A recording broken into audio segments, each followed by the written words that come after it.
Kind of boring. Not gonna lie. Keeps me full for a very long time. And I was just like, One. Oh, why? Why didn't you guys tell me my teeth were nasty? I'm not exactly the trendiest person if you don't know about it.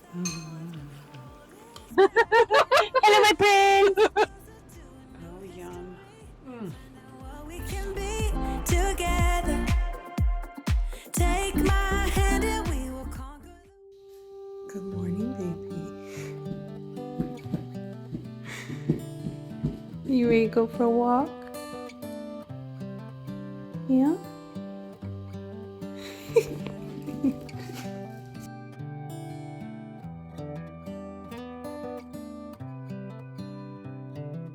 This is a good a day as any to start the rebuilding of life.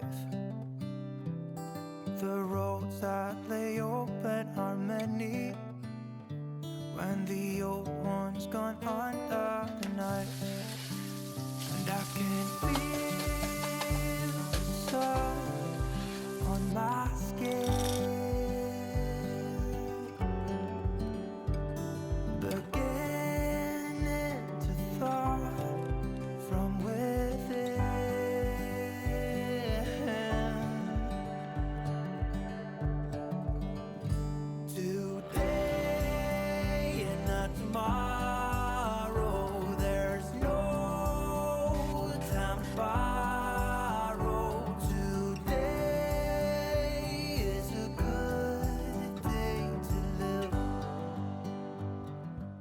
Everybody. I'm not working out first thing in the morning anymore because they finally fixed the AC in my gym. Yay! So I'm kind of getting back to my normal morning routine, which is walk first thing, then breakfast, and then I work on some other things, and then I go and do my workout before lunchtime. I wanted to taste this blueberry sausage pancake bake thing with you guys. Fair warning, I'm really kind of disappointed and sad because I had every intention of adding lemon zest and lemon juice to the pancake mix on this, and I completely forgot until it had already been baking for like 20 minutes. But we will see. Just using some Mrs. Butterworth sugar-free maple syrup because it's my favorite sugar-free syrup. Kind of boring, not gonna lie. I don't know that I would tell you guys definitely make this one. I think if it had the lemon zest and lemon juice, that would have added a lot of flavor. I've tried a lot of other breakfast recipes that I like a lot more than this on this channel. The first thing that comes to mind, and I'm gonna have to make it again soon, is the Monte Cristo egg bake. No, Monte Cristo French toast bake. I don't remember exactly what it's called. It's a macro-friendly food recipe, but it is one that she has for free on her website, so I will link it down in the description below. But it's just, I mean, it's basically a high protein bread pudding with Canadian bacon, and then you eat it with jam. Traditionally, you do raspberry jam. I like it with blackberry. It is so good, and it keeps me full for a very long time.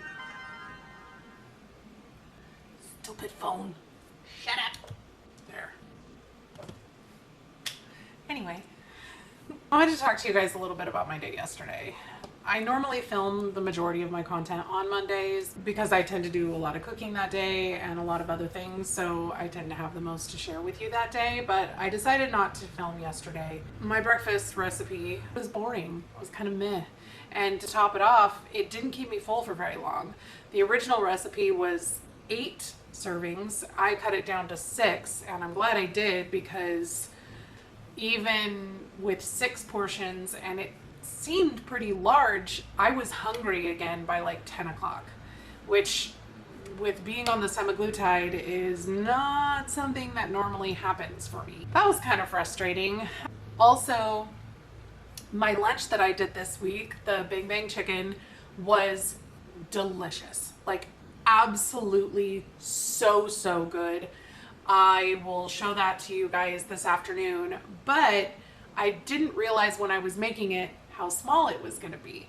And I was expecting it to be a lot more food for the amount of calories that it was. So when I have it for lunch this afternoon, I'm going to add some steamed green beans to it, and we'll try that together and I'll see if that helps me out. Because that lunch was so small, I was hungry again by like 3 o'clock in the afternoon. So I pretty much spent the whole day hungry yesterday, and then I had my shredded beef enchiladas, and when I was putting them together, I was like, oh yeah, I'm gonna roll up these enchiladas and it's gonna be so great. And I started with rolling individual enchiladas, and I got about 6 enchiladas in, and I was like, screw this, I'm done. This is why I don't do individual enchiladas. And I just finished it up by layering it kind of like a Mexican lasagna, which is how I normally make my enchiladas, because number one, it's fewer tortillas, so it's fewer carbs and fewer calories. And number two, it's just easier. And I feel like it has a better meat to tortilla ratio. It was good. It very much had the vibe of that chili gravy beef enchilada if you've ever been to a Tex-Mex restaurant. But again, it just didn't seem like very much food. And then for dessert, I didn't even film it for you guys, but I decided to try out this chocolate peanut butter protein oats that I had seen on a Will Tennyson video from Lean Beef Patty. And I love Lean Beef Patty. She often has recipes that I'm very interested in, that I want to try. And so she said that this was her favorite pre-workout meal. And so I tried it, and I don't know if it was the protein powder I had or what happened, but this has happened before when I've tried using the Clean Simple Eats protein powder in something hot. It like congealed and like turned like grainy and weird, and the flavor was not great. I mean, I ate it because I needed the calories, and honestly, I was starving, but it was pretty awful. So I ended the night with a cookies and cream chunk puff from Built Bar, and honestly, that was probably the best thing that well, that's not fair. Lunch was really tasty, but I had to have it just to get that texture and flavor from the oats out of my mouth. So all that to say, yesterday was kind of a bad food day for me, and I haven't had one of those in a very, very long time. I have enough experience with cooking that I can tell by looking at the way a recipe is made and what is in it if I'm gonna like it or not. Now, the oats were a wild card because I've never done anything like that before, so now I just know that's not for me. But like, I expected to like my breakfast. I expected to really like my dinner, and I definitely didn't expect them to not keep me full. So I had kind of a bummer of a day yesterday, and it was sad. And I also was feeling kind of meh yesterday. Like, my brain fog was off the charts. I couldn't get focused on anything, and I probably should have come on and filmed. I did a quick story on Instagram checking in with you guys, letting you know how I was feeling, but I didn't record anything for this video because I just figured I would talk about it today. But it was just the first day like that I've had in a couple of weeks, and I was just like, meh. I was glad that I decided not to film yesterday because I needed to be in a much better headspace. So I'm feeling better this morning. I'm trying to get myself in the right positive headspace for the things I want to talk to you guys about today. And I'm hoping that my workout is going to help with that. And I'm definitely going to take you guys along with me for that. So let's try to get our head on straight and go get a workout in.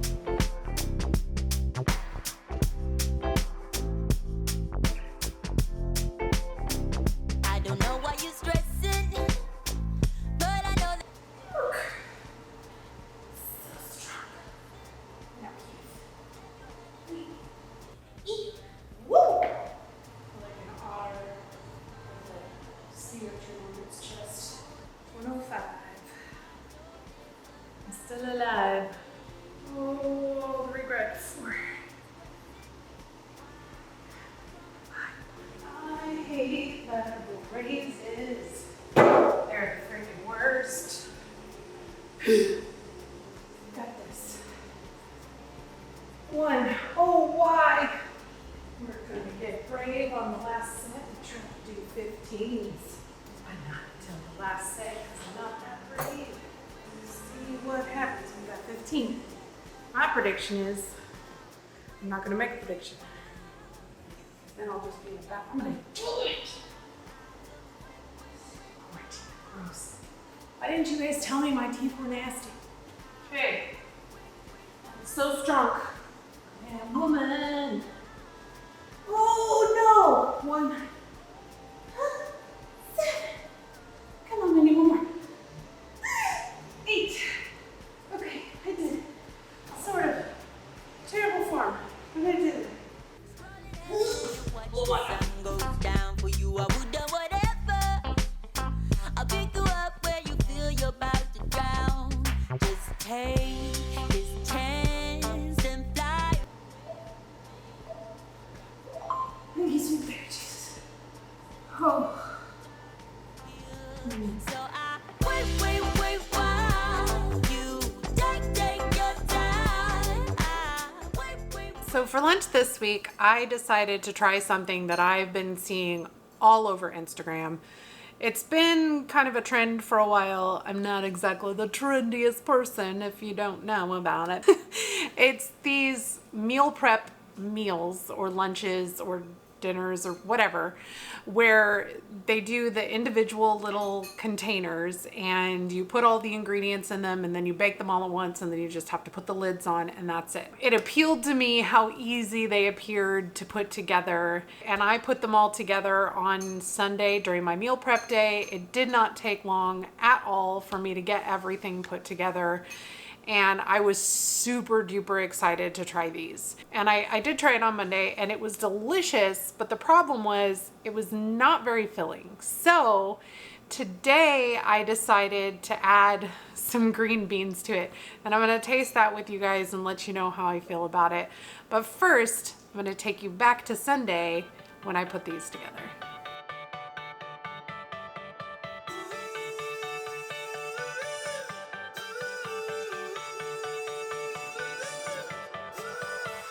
Still got your pearls hanging by my bedside.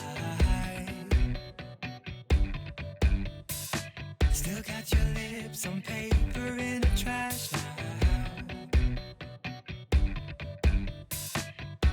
I never knew love could be so sweet. I never knew it would sting. I never knew love like this would leave me in pieces. Oh, Emily, when did you fall right out of love? Oh, Emily. So after I've heated it all up and stirred it all up and turned it into dog food, this is what I have. And it is considerably larger volume of food. I just added 80 grams of frozen cut green beans and put them in there frozen with it. Heated it up for 2 minutes, stirred it up, added a couple drops of water, put it for another minute, and now this is what we have. So I'm gonna give it a taste. So I know it seems really strange to put mayonnaise in a dish. It's basically like spicy mayo, if you've ever had a sushi roll or whatever, but that gets mixed into the rice and it just makes it kind of creamy. One thing I will say, this is the second time that I've done a recipe like this. One of the problems I had was that not all of the rice cooked all the way, and I had that issue again here. So while I love the idea of the convenience of just throwing everything in a bowl and tossing it in the oven and hoping everything comes out okay, with the rice I don't know that it necessarily works because it doesn't cook all the way. So I think that it's probably better to kind of cook the components separately, but then the whole convenience of having the individual containers is kind of lost. So I don't know, I'm still on the fence about these, but the flavor profile on this one is absolutely delicious. Definitely recommend giving it a shot. Oh, you know what? Maybe you can soak the rice overnight first and that might make it cook a little bit faster and more evenly. But overall, flavor on this is on point. Sweet, creamy, savory, spicy, delicious, happy. Definitely add the green beans. It needs it for the volume and the nutrition. I'm gonna eat the rest of my food. I'll see y'all later. Oh, but Emily, you are the part of me I feel. It will kill me when you leave and close my thought that was recording this whole time. It wasn't. I added peanut butter, applesauce, and vanilla, and now I'm stirring it up. I'm a professional.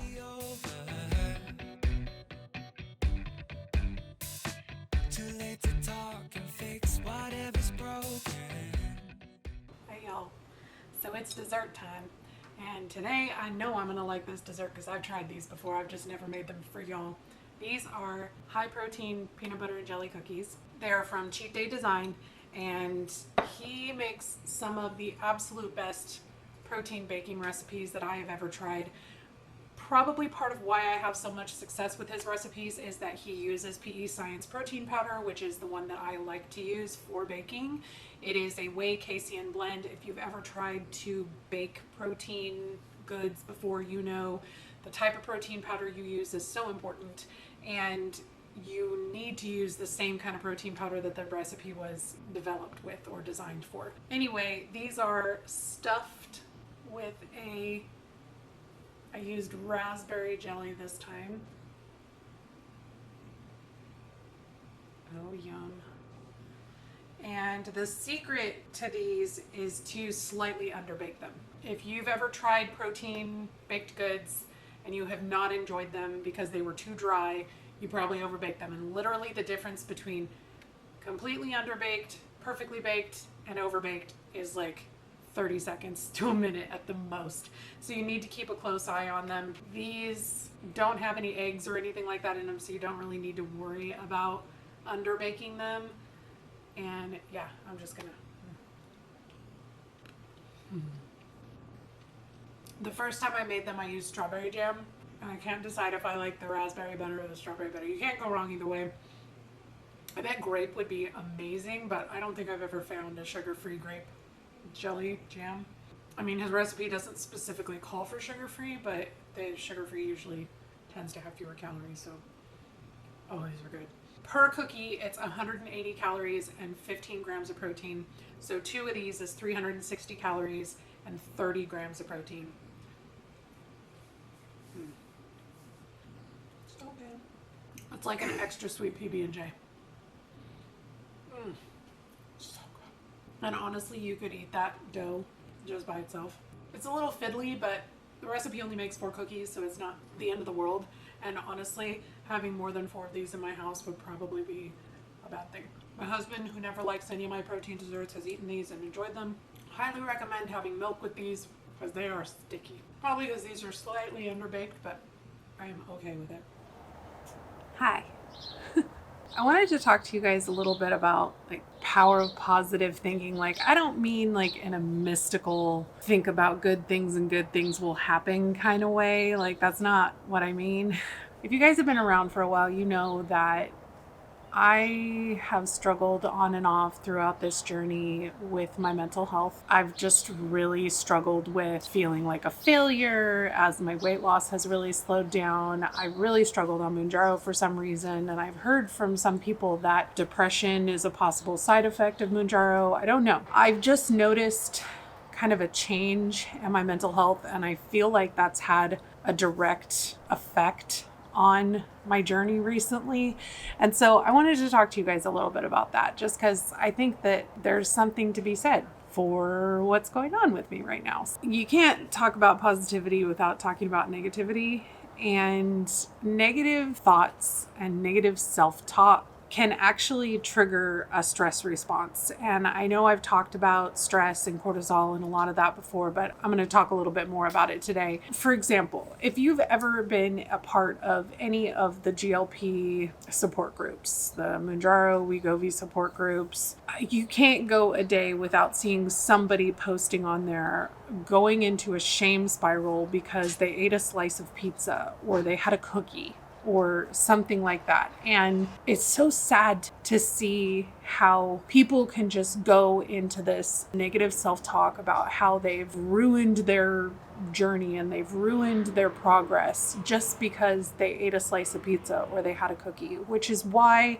we preach moderation around here. I eat whatever I want in moderation. I just plan for it. I count calories and I make sure I get enough protein on a daily basis, and that's it. I'm not a big fan of labeling good foods, bad foods, good carbs, bad carbs. I'm not a fan of any of that because I think that it can lead to some really bad behaviors. It can cause you to give up completely. It can lead to binge and restrict cycles, which is a big part of what I used to do. I would go on these super restrictive keto diets or Trim Healthy Mama or, insert diet here. I promise I've tried it. And I would go gung-ho for a while, sometimes as long as a couple of months, and I would lose a crap ton of weight. And then I would go out to dinner with a friend and decide that I wanted to eat some sushi with some steamed rice, which definitely wasn't on the diet, or I would want a cookie or a donut or some pasta or some bread or whatever forbidden food here. And then you enter that whole, well, I screwed up, I might as well eat the whole thing. Oh, well, I ate that meal and I already messed up. I might as well go eat a pint of ice cream or two. Oh, well, I already did that. It's Friday. I might as well have the weekend to just pig out and binge, and I'll start over on Monday. Oh, it's Monday. I didn't meal plan. I didn't do any meal prep this weekend. I don't want to do that now. I'll just start again next week. And the cycle goes on and on and on. And then the next thing you know, you're 365 pounds. And who cares that you lost 40 pounds in 2 months?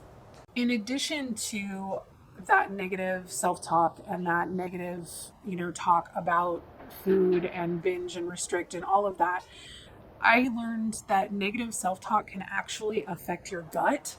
So your gut microbiome is incredibly important, not just for weight loss, but for a whole host of things with your body.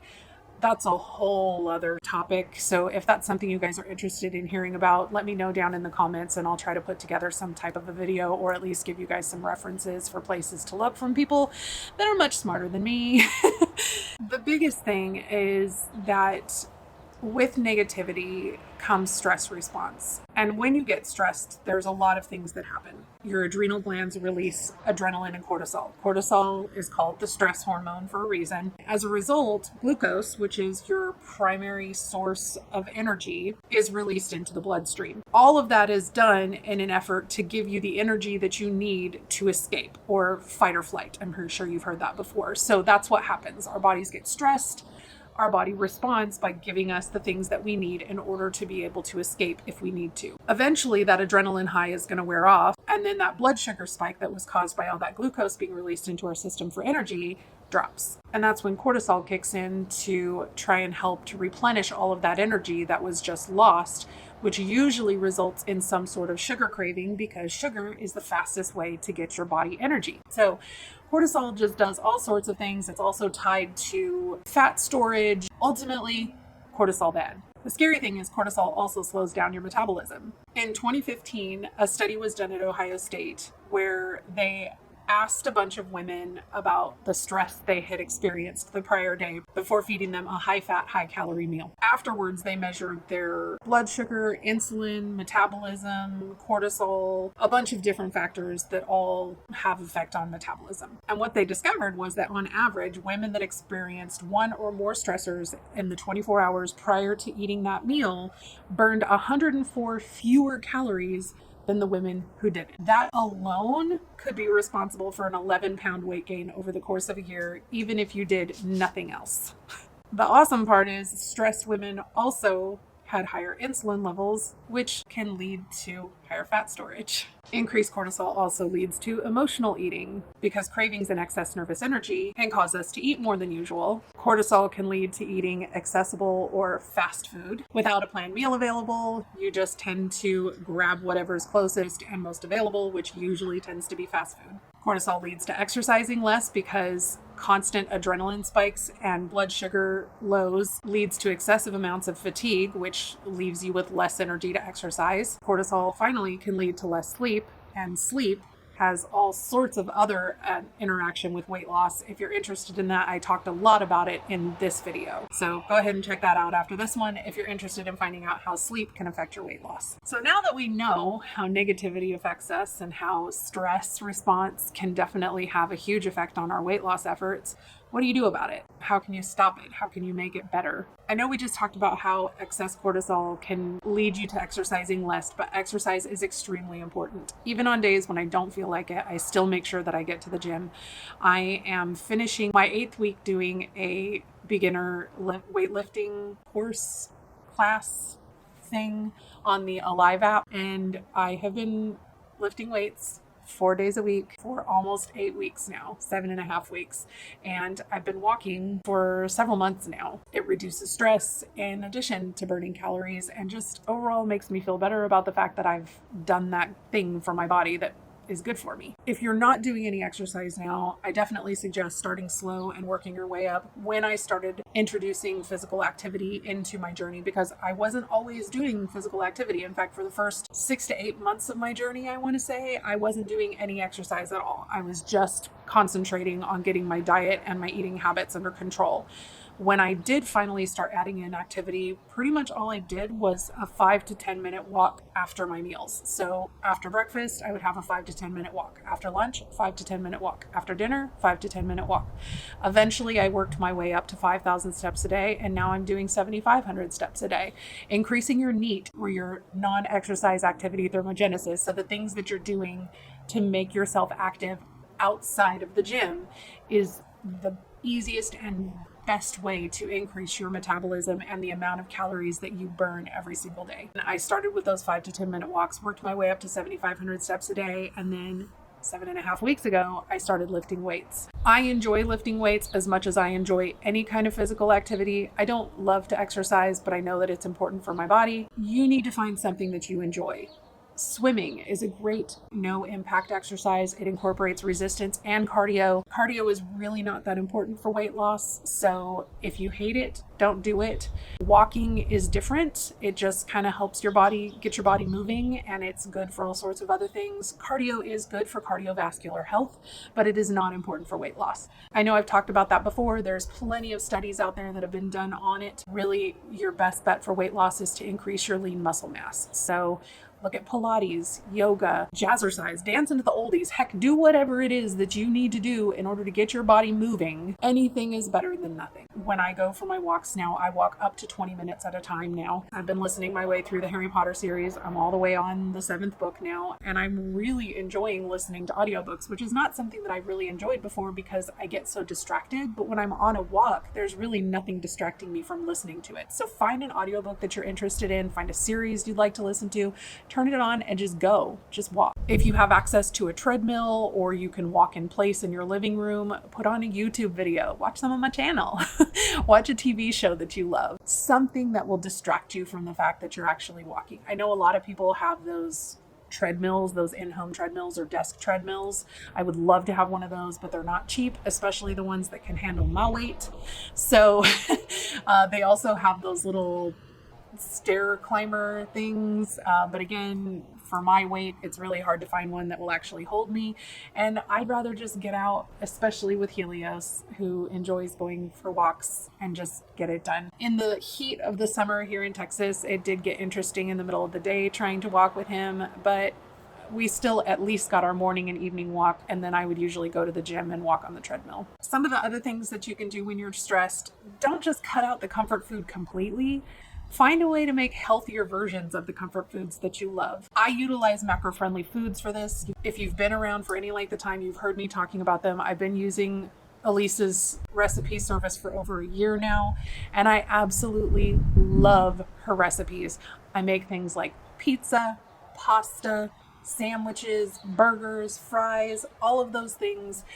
And they're macro-friendlier versions of those recipes, but honestly, they don't really taste that much different, but they're a lot more balanced, a lot higher protein, a lot lower fat and lower carb. It just makes it easier. And now that I've been using her recipes for over a year and I know kind of what those substitutions are, I can start playing around with some of my own favorite recipes that I've used before. If you're looking for a recipe subscription service or something to help you with meal planning, I have a link to Macro Friendly Food down in the description. You can use my code to take 10% off. It's very affordable even without my discount. But she also just came out with a soup e-cookbook. So if you love soup and you don't want to commit to the subscription, you can use my discount on just her cookbook and check out those recipes and see if it's something that you'd be interested in taking advantage of more regularly. I also have a list down in the description of a bunch of my favorite macro-friendly recipe creators on Instagram and websites. Feel free to check those out if you're looking for more free versions of things. I just really like the app because it makes my life easier. All of her recipes come pre-logged in Macros First and MyFitnessPal, so I don't even have to enter in all the recipe shenanigans. It just comes already pre-logged with the serving size and everything there for me, so I don't have to think about it. The next thing that I highly recommend for keeping yourself on track, even when you're stressed, is to track your calories. I know that that's kind of a trigger word for some people, and with the advent of intuitive eating, calorie counting has just become this demon somehow. I'm not saying it's something you need to obsess over, and one of the nice things about having macro-friendly food is I don't have to because everything is pre-logged in the program. But knowing and understanding how many calories are in things, I didn't realize until I started counting calories how many empty calories I was eating throughout the day until I started keeping track of everything that I was putting in my mouth. So knowing that I needed to log something was just kind of almost an accountability tool to myself to know, okay, am I actually hungry right now? Or am I just eating to eat because something sounds delicious or I just want to put food in my mouth? Because I'm one of those people. I'm an absent-minded eater. I just like to eat. I like the taste of food, and I just like to shove things in my face. So counting calories for me isn't an obsessive thing. It makes it easier for me to be able to stay on track with my goals. And it gives me that one extra level of accountability to make sure that I know I'm not eating unless I'm really actually hungry. The other thing that I found out when I started tracking calories is that I had no clue before what an actual serving size was. Like, I don't know if you know this or not, but like a serving size of Oreos is like 2 or 3 cookies. Who eats 2 or 3 Oreos? I mean, me now. In a creamy, but like, how is that a serving size? And it's so that they can make it only 140 calories. Oh, it's only 140 calories for servings of Oreos. Yeah, but that's 2 cookies. Like, it's comical to me now that I know, and now that I've looked at what real serving sizes are. But back in the day, I would have just easily just inhaled 4 or 5 servings worth of things just because I didn't even know. There's absolutely nothing wrong with or disordered about counting calories. It's just a healthy way of understanding how much food is going into your body. Lastly, you can incorporate some sort of stress relief activity into your daily schedule. Journaling, prayer and meditation, getting out of the house. One of the major things that I do every week to help make sure that I get some stress relief and some time to feed my soul is I go grocery shopping with my best friend, Nikki. And sometimes we get to be blessed by the presence of her daughter, Abby Grace. And man, I tell you what, that child has pants with all the sass. She is Little Miss Sassy Pants. She is coming into her own with all of the personality of both of her parents combined times 10. And sorry, my dog is chasing flies. But she and I love going grocery shopping together. We use it as girl time while we're doing something responsible, getting our groceries for the week. It's important to get time with your friends, to get time with your spouse, go on a date night, just get out of the house and get into the sun and get some vitamin D. All of those things are important. So many people are working from home now, and you would be surprised how little time you spend out of the house when you're working from home. I know you guys have been begging me for a while to see some time with me and Nikki. So a couple weeks ago, we broke out the camera and got some footage. So for all of you who've been asking for it, here you go. So, hello. Long time no see. We're being technical. Let's get technical. Look at it! Hello, my friends. Hello, my friends. You gave me this for beatboxing? Yes, for these bucks.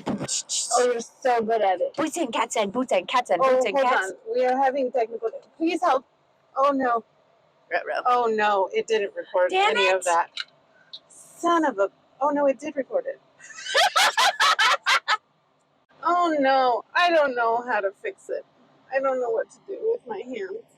You guys, It did record it there's though. a problem. It's a problem, and I don't. Please hold. I'm trying to decide if I should try the brownie batter first Oh no, it's fine. It's fine, you guys. It's fine. or the mud pie. I like mud pies. Mud pies are delicious. We had to have a snack, guys. Oh, okay, by the way, hi, my name is Mindy, and this is my best friend Nikki. For those of you that don't know her. Hello. Because there have been a lot of new people since we last saw her. We're having a snack before we go shopping. I'm gonna A talk like a sneaky baby snack. the whole time. Are you? We're having a sneaky snack. A Nikki snack. It's going to be a Nikki snack for my Nikki snack. If you don't know what Nikki's talking about, somebody made a comment about the fact that they don't like that when I get with Nikki, I talk like a baby, apparently. That's a thing that we do. I didn't know that was a thing I did. What are you doing? Sorry. I'm trying to fix the microphone situation, and I don't know if it's fixed. But see, it looks like it's not in there, but it is. That's what she said. Uh-huh. Okay. Anyway, we're having some Built Bars because it's bad to shop when you're hungry. Wow. I never said go get a microphone. We're gonna go Costco. We're not going to go to Costco because... I'm gonna buy stuff with her membership. Don't tell Costco.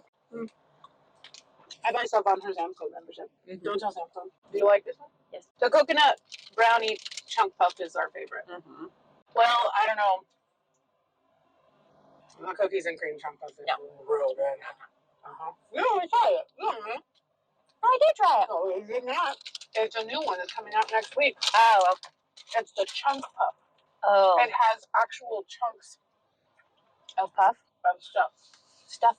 So we're eating Built Bars. I do have a discount code if you want to try them. Macro-wise, these protein bars are like the best macros that I've found. 140 calories and 17 grams of protein. I don't like it.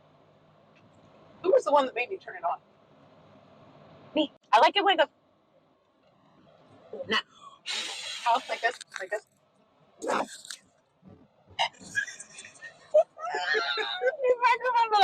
One more thing before she goes back to what she was saying, because Squirrel, know what I was talking about. you were talking about the macros Oh, yeah. and the micros. Yes. Okay. So peoples in the UKs, instead of calling them hors d'oeuvres, do you know what they call them? Horse d'oeuvres? Nope. That's what my dad called them. Hors d'oeuvres? Horse d'oeuvres. Oh, I thought it was horse divorce. Horse I was like, d'oeuvres. why would horses get divorced? Mm-mm. Anyways, they call them nibbles. So, Macros. Built Bars. I'll have a link in the description for a 10% discount if you want to try them. But I will tell you, and you need to Lord, have you mercy. need to listen to me because people don't listen, and then they order the things I tell them not to order, and then they're like, "I did not like these," and I'm like, "I told you not to order those." If you don't listen to Mindy, why are you even watching? Like, she tells you what. Listen, she's never steered me wrong when I need to eat things. I'm talking so loud. You really are, and you have a microphone on. Okay. So, you need to listen to Mindy. And if you don't, that's on you. Mm-hmm.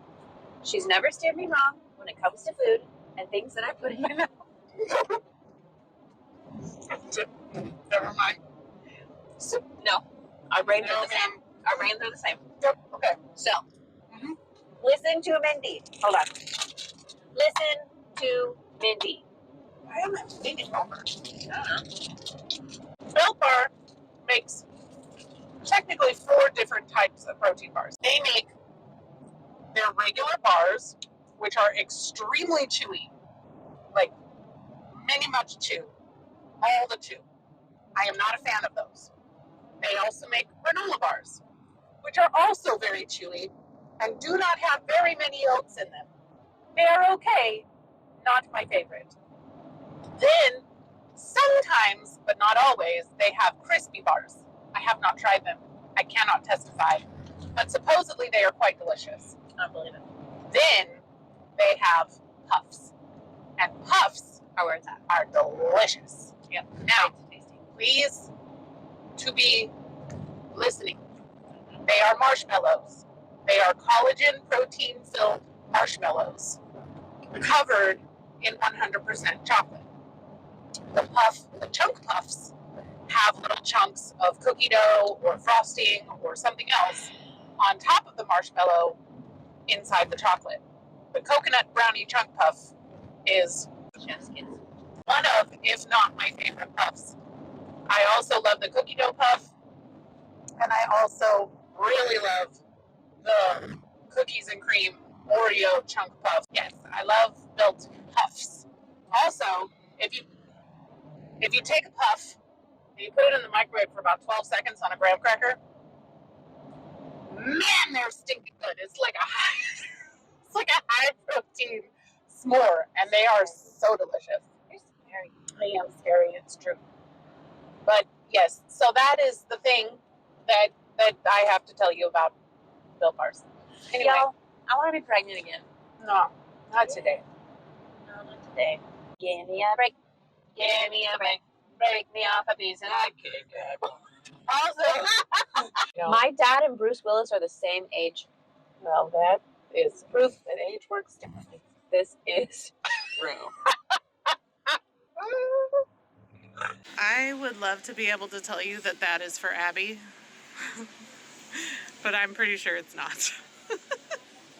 So we just got done with Costco, and as soon as we walked in, I saw this thing that she's smiling at me, and she's like, "I need you to take me home to Abby." Okay, guys, we're gonna go into the the HEB. Yes, And then we're going to get groceries. yes. Okay, bye, y'all. Mindy's drunk. I am not. You are too. Look, I'm not drunk. But my head is doing this thing. I think my blood sugar is doing something Weird. doing something, and I'm a little woozy. I hate Dumbledore so much. I hate him less in the books than I hate him in the movies. Because reasons. They leave out the parts that make him fun in the movies. Yeah. Like, I totally forgot about the whole interaction when he comes to pick up Harry from the Dursleys, and he enchants Madame Rosmerta's glasses of honeymead, and they keep smacking the Dursleys in the face. Dumbledore? Yeah. Yeah. I'm gonna have lunch. Are you gonna have lunch? You should have lunch. Later. Everybody should have lunch. Lunch is important. I'll probably eat something, maybe. Probably not. I'm gonna go to the Cotton Patch. I think a salad, maybe. My husband is waiting for us. Like, he's waiting for her to try and get out of the car so that she can just let him the door. Okay, guys, thanks for being with us. We love you. We'll see you the shenanigans. Silliness. I know it's been a while since I've shared any kind of results with you guys, and it's mostly been because I've been frustrated with the lack of movement on the scale, and I felt like it was kind of disappointing to share that with you guys. But a big part of why I wanted to talk about positivity and the power of positivity is that the week before last was when I finally decided to talk to my husband about coming back to creating YouTube videos part-time. And it did fabulous things for my mental health. I started feeling more positive about the time that I had to spend, not just on YouTube, but on other things as well. I started getting more excited about taking care of the house, about getting caught up on chores that I hadn't gotten caught up on in a while. I started getting more creative about my meal plans again and getting excited about cooking in new and interesting ways. And all of that just like gave me this renewed sense of positivity and excitement about my diet and my weight loss. So I started the week last Monday at 270.6 pounds. We ate out way too many times over the weekend, spending some time with friends, and I didn't make the smartest choices. So I gained several pounds over the weekend from where I had been at that prior Friday. But I spent the week enjoying my walks, enjoying my weightlifting workouts, working on my video, looking for work. I had a screening interview last Wednesday for a part-time teller position that I'm really excited about, and I have a follow-up interview scheduled already for this week. I will definitely let you guys know how that goes. I stopped freaking out over every little thing that would happen that didn't go quite the way that I hoped it would, or every time I didn't hear back from an application. I wasn't obsessing over those things the same way that I had been before. And most importantly, I was celebrating my small victories. I did a couple PRs in the gym, and I had just a lot of little things that throughout the week I just made sure to celebrate. No matter how small, even if it was just, patting myself on the back or sharing it with my husband or Nikki. By Thursday, my weight had gone down to 262.2 pounds. That's 8.4 pounds in 3 days. And my weight stayed the same throughout the rest of the week. But it's crazy to me that the only thing that really changed in my routine was my positive mindset. And I lost more weight last week than I've lost in months. There really is something to be said for the power of positivity and remaining positive and not focusing on the negative and not giving in to that negative self-talk and how you're a failure and you're choosing bad things. Choose to focus on what your wins are. If you haven't lost anything lately, how much have you lost up to now? How long have you stayed on your journey without straying, without completely giving up? Now, that doesn't mean you don't have an off day or two here and then, even if you have an off week or two here and there. As long as you're getting back to it and you're staying on it, that is the important part, because consistency is what is going to see you through to the end goal. I've been talking a whole lot today, and I just feel really, really passionate about this whole positive mindset, and I want you guys to reap the benefits too. So I hope you find some time to be positive and give yourself a pat on the back for everything that you have achieved in your journey and everything that you will achieve over the next few weeks. I love you guys so much. If you enjoyed this video, please give it a like. Let me know if you have any questions and say hi to me down in the comments. Share this video with your friends, and I will see you in the next one. Bye, guys. We're on a journey, looking back on the things that we've taken for granted, but feels like we're learning to be better.